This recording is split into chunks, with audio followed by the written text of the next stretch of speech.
मीठी वाली चिरौंजी के दाने से श्री शिवाय नमस्तुभ्यम लिखा है। खा लूं?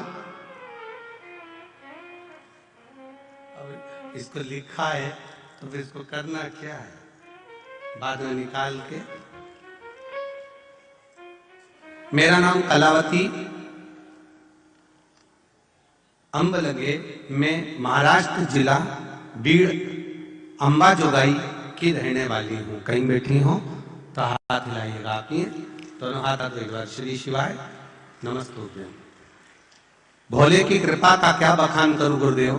मेरे भाई का बेटा 4 साल से सरकारी नौकरी की तैयारी कर रहा था, लेकिन हर बार 1 या 2 नंबर से रह जाता था। एक दिन टीवी के सामने बैठकर मैं और मेरे पति दोनों मालेगांव की 6ठे दिन की कथा सुन रहे थे। मालेगांव की जब 6ठे दिन की कथा सुन रहे थे तो कथा श्रवण करते समय मैं अपने पूरे दिल से हाथ जोड़कर मेरे पति से एक बात मैंने कह दी कि गुरुजी तो इतना टीवी के सामने कहते हैं कि 3 महीने में बाबा सुन लेता है, 3 महीने में बाबा सुन लेता है, और कहते टीवी के सामने भी बैठकर बोलो तो वो सुनता है। आज मैं भी प्रैक्टिकल करके देखती हूँ और अपने भाई के बेटे के लिए मैंने वहीं पर प्रार्थना करी और कह दिया कि मैं पशुपति व्रत करूंगी, बस उसका जॉब लग जाए, सरकारी नौकरी लग जाए। बस 1 दिन की कथा पूर्ण हुई, 7वां दिन पूर्ण हुआ। उसके बाद मैंने पशुपति व्रत करना प्रारंभ करा। पहला सोमवार पूरा हुआ और उसका फोन आ गया कि मेरा सरकारी जॉब लग गया। ये शिव है, ये शंकर। खुश बैठिए। श्री शिवाय नमस्ते। शिव तत्व होता ही ऐसा।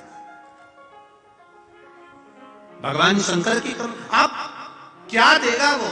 आपका विश्वास। अगर हम कहते हैं भीड़ बढ़ाने की जरूरत नहीं, आप तो अगर कथा में आए हो, शिव महापुराण की कथा में पहुंचे हो, तो तुम्हारा विश्वास दृढ़ हो तो कथा में जाकर बैठो तो सुनो। और अगर कथा में जाकर बैठकर अगर आपने कथा का रसतत्व ग्रहण कर लिया तो जीवन की सार्थकता अपने आप प्राप्त हो।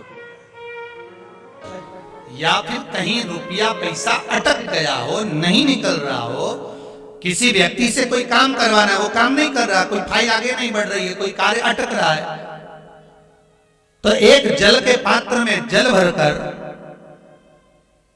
5 बेलपत्री शिव जी को समर्पित कर कुंदकेश्वर महादेव का नाम लेकर एक सफेद पुष्प बेलपत्री के ऊपर जो शिव जी को चढ़ाई है उस पर समर्पित कर जल जो लेकर गए हो, अपनी उस कामना को कर कि मेरा ये कार्य अटक रहा है, ये कार्य नहीं हो रहा, कुंदकेश्वर महादेव का नाम लेकर धीरे धीरे जल की धार चढ़ाइए। और एक बात हमेशा याद रखना, फिर निवेदन कर रहे हैं, अच्छे से समझ लेना। शंकर जी पर जब जल चढ़ता है, शिव जी का जब अभिषेक होता है, शंकर जी पर जब जल चढ़ाया जाता है, दूध चढ़ाओ, जल चढ़ाओ, कुछ भी चढ़ाओ, पर एक बात का स्मरण अपने जीवन में होना कि इतने ऊपर से मत चढ़ाना कि जल चढ़े और छींटे आपके ऊपर। बहुत ध्यान दीजिएगा।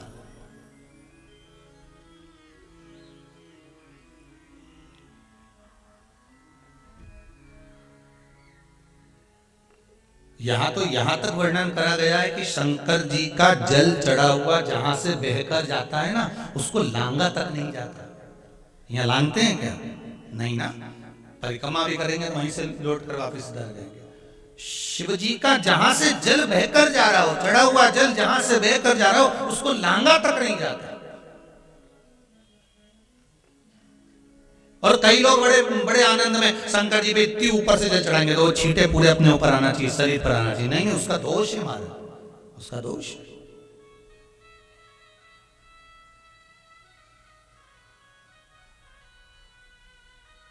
शिव जी को अगर आप जल चढ़ा रहे हो, जैसे आप भगवान को अगर जल चढ़ाओ, दूध चढ़ाओ, तो मान लो अगर जैसे एक सरल भाषा में समझ लो और अच्छे से कि जैसे ये शिवलिंग है, शंकर जी का ये शिवलिंग है। और आप जल चढ़ा रहे हो तो इतने ऊपर से छोड़ोगे तो पानी का छींटा तो अपने ऊपर आएगा, पर वही जल, वही दूध, वही सामग्री आप शिवलिंग से थोड़ी सी दूरी बनाकर अगर आप समर्पित करेंगे तो बाबा उसको स्वीकार भी करता है और आनंद की अनुभूति भी होती है, कार्य में सिद्धता भी आती है,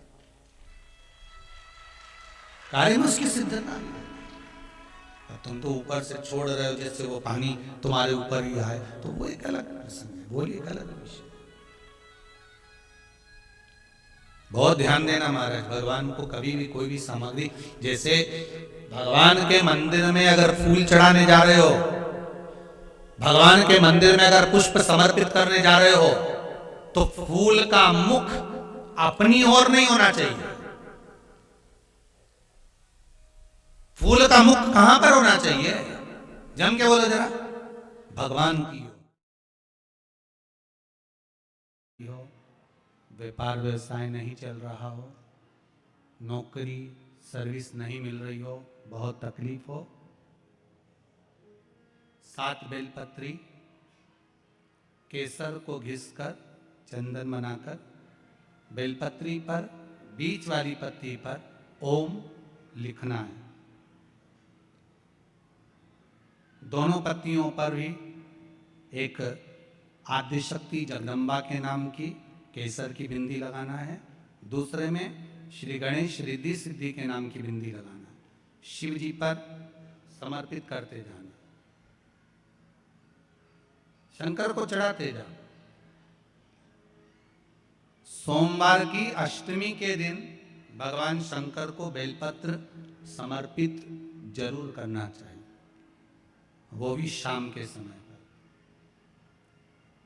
आप लोग तो जानते होंगे कि सोमवार की जो अष्टमी होती है, शंकर और पार्वती के मिलन का दिन होता है। किसके मिलन का है? जम के बोलिए। शिव और पार्वती के मिलन का दिन होता है सोमवार की अष्टमी का दिन। साल भर में लगभग 4 या 5 सोमवार की अष्टमी पड़ती है, इससे ज्यादा नहीं पड़ती। पर भाग्यशाली हो आप सब, अब की बार तो लाइन से 2 बार पढ़ रही है, शायद एक 27 दिसंबर की पढ़ना चाहिए और एक 10 जनवरी की पढ़ना चाहिए, जहाँ तक ऐसा उम्मीद है। देखा नहीं पंचांग, पर ऐसा उम्मीद है कि 27 दिसंबर की पढ़ना चाहिए और 10 जनवरी की पढ़ना चाहिए, सोमवार अष्टमी। शिव और पार्वती के मिलन का दिन होता है सोमवार की अष्टमी। इसमें मां जगत जननी जगदम्बा अपनी 64 योगिनियों को लेकर शंकर भगवान के सामने नृत्य करती है जब सोमवार की अष्टमी पड़ती है। जैसे शिवरात्रि का महत्व होता है, उसी तरह सोमवार की अष्टमी का महत्व होता है। जब 64 योगिनियां माता शंकर भगवान के सामने नृत्य करती हैं, तब भगवान शिव उठकर खड़े होकर उन 64 योगिनियों को अपने हस्त कमल पर धारण करते हैं, और हस्त कमल पर धारण करते हैं तब उन 64 योगिनियों को लक्ष्मियां प्रदान करती हैं। लक्ष्मियों को, लक्ष्मी माता को वो 64 योगिनियां दी जाती। लक्ष्मी मैया उन 64 योगिनियों को भगवान विष्णु के पास लेकर जाती, भगवान नारायण उन 64 योगिनियों को ब्रह्मदेव के पास लेकर जाते, उन 64 योगिनियों को ब्रह्मा जी ब्रह्माणी को प्रदान करते, ब्रह्माणी उस 64 योगिनियों को ले जाकर माँ जगतजननी आदिशक्ति को देती है, आदिशक्ति उन 64 योगिनियों को ले जाकर शिव को समर्पित करती हैं।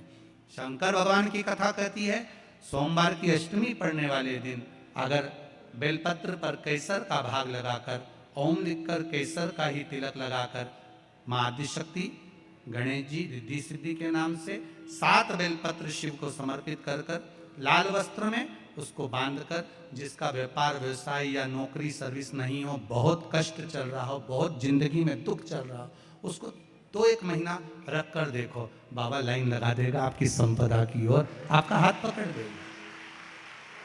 सोमवार की अष्टमी शिव को रिझाने की होती है, भगवान शंकर को मनाने के लिए, शिव को प्राप्त करने का एक साधन है। जिन लड़का लड़कियों का विवाह नहीं होता,